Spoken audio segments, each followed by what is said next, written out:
bamubwiye ko agenda neza arangije aragenda arenga iwabo. Ibi nibyo byaraye bibaye kuri The Ben Rubavu ubwo abafana be bamubwiraga ko igikundiro cyo kidasaba kwingingwa, uko yaririmba kose igikundiro cyo kitingingwa, abafana be bamukunda ntacyo bagendeyeho. Gusa ibyaraye bibereye i Rubavu byo ni amateka kuko ikibuga cyamwikaragiyeho. Nibyo koko The Ben yakoze performance nziza, ariko Bruce Melody we ibyo yakoze byo ni amateka kuko yamuzituriye ahareba inzega, kuko Bruce Melody yikoze mu mitana araririmba stade iranyeganyega, abantu bagira ngo ni Nyiragongo yongeye kuruka. Ngaho abazungu bavuye muri Kongo bakaza bagatangira kuvibinga indirimbo za Bruce Melody. Ndamutse mvuze ko Bruce Melody yatwaye abafana ba The Ben ntabwo naba mbeshye. Bwa nyuma na nyuma ubwo The Ben atajyaga abasha kwitabira performance ya Bruce Melody ngo arebe icyo yarushijwe, noneho yemeye icyaha yemera kureba performance ya Bruce Melody. Ndamutse mvuze ko The Ben nawe yatashye abaye umufana wa Bruce Melody ntabwo naba mbeshye. Iki ni igitaramo navuga ko cyaranzwe n'impinduramatwara mu buryo bwose, kuko Bruce Melody yahinduye uburyo yakoraga performance, yaba intro yaba live performance. Ntekereza ko no mu itangazamakuru bishobora kuza guhinduka, noneho bakavuga ukuri koko Bruce Melody yakoreye ibya mfura mbi The Ben. Bruce Melody muri iki gihe ushobora kuvuga ko ameze nk'umwana w'incike akimara gukora performance, kubera ko n'ubundi bye nawe afite abitura nawe afite abibwira. Yahise ajya ku rubuga rwe rwa Instagram kubera ko ari afite aho kuruhukira, ashyiraho stati kugira ngo agaragaze ukuri ku gitaramo cyabereye i Rubavu.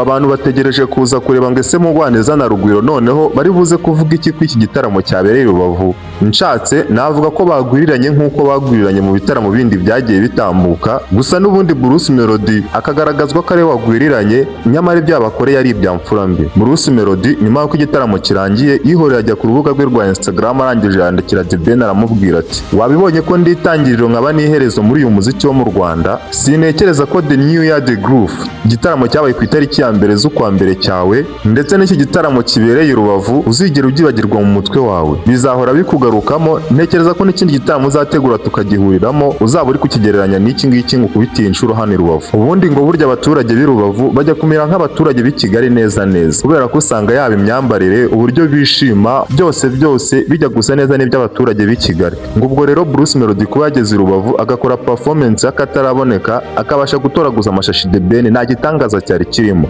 Mugwaneza we ntabwo yigeze agira icyo atangaza kuri iki gitaramo cyabereye i Rubavu, gusa ngira ngo kuri nawe arakuzi. Igitangaje itangazamakuru ryo mu Rwanda bitewe n'uko wagira ngo n'ubundi riba ryariye imboga, ubu bagiye gukora inkuru zigaragaza Bruce Melody nk'umuhanzi uciriritse, ahubwo niba ari bubure no kuvuga ko Bruce Melody yariye hat-trick cyangwa se yakubiswe ibinezero. Mu gihe nyamara urebye ibyabaye kuri stage cyangwa se uko baperforminze, utatinya kuvuga ko Bruce Melody ari we number one muri iki gitaramo. Yewe n'icyabereye Nyamata uramutse ubirebye neza wasanga Bruce Melody yaritwaye neza kurusha The Ben, ariko nk'uko itangazamakuru wagira ngo ryarishyuwe, igitegerejwe n'abatari bake ni ukuza kureba ngo ese Coach Gaye ari buze kwemera gutandukana na Bruce Melody, umuntu urimo kora imeze gutya, umuntu ushobora gutegura ibitaramo bizenguruka igihugu akuzuza stade kuri uru rwego, mu gihe Iwacu na Muzika Festival irimo abahanzi benshi bagiye batandukanye hano mu Rwanda, yewe itanishyurwa ibitaramo kugira ngo babone abantu buzura stade biba ari ikibazo cy'ingorabahizi. Nubwo umubano wa Coach Gaye ndetse na Bruce Melody umaze igihe utari mwiza, ariko benshi bavuga ko umubano wabo watangiye kuba mwiza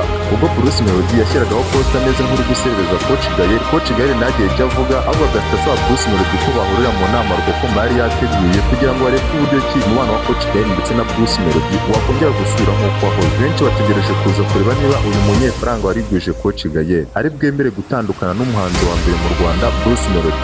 Bakibaza bati ninde muhanzi uzaza muri 155 AM agasimbura Bruce Melody, mu gihe timu ya The Ben yo ibiri kwivugira iti yaba Bruce Melody yaratandukanye na Coach Gaye tukifatira abanyamafaranga tukabegeranya, Coach Gaye agatangira gukorana na The Ben. Reka twigarukire kuri performance ya none ari nayo ingenzi yanzanye hano kugira ngo mvuge uburyo ki Bruce Melody yakubise inshuro The Ben, ariko mu by'ukuri ndamutse mvuze ko noneho umuntu Rubavu yari yapfuye ntabwo naba mbeshya. Ubu ntekereza ko aho The Ben nawe ari gutekereza ku byara bimubayeho muri uyu mugoroba, sinzi icyo ari buze kuza noneho kuvuga mu itangazamakuru, dore ko yari yaramenyereye kujya mu itangazamakuru akavuga ko ibyaraye bibaye cyangwa se ibyabaye, dore ko amenyereye kujya mu itangazamakuru akavuga ko ibyabaye kuri stage bitandukanye n'iby'itangazamakuru ryapapurishije cyangwa se ryashyize hanze. Ikibazo mbaza, ese ko The New Year The Groove yarangiye, Summer Country Tour ikaba irangiye, mubona ari ikihe gitaramo kindi kizongera gutegurwa kikabasha kwitabirwa nk'uko ibitaramo ko ari bibiri byitabiriwe? Ese mubona Bruce Melody ndetse na The Ben baramutse biyunze bakemeranya gukora collabo, iyo ndirimbo yaba imeze gute?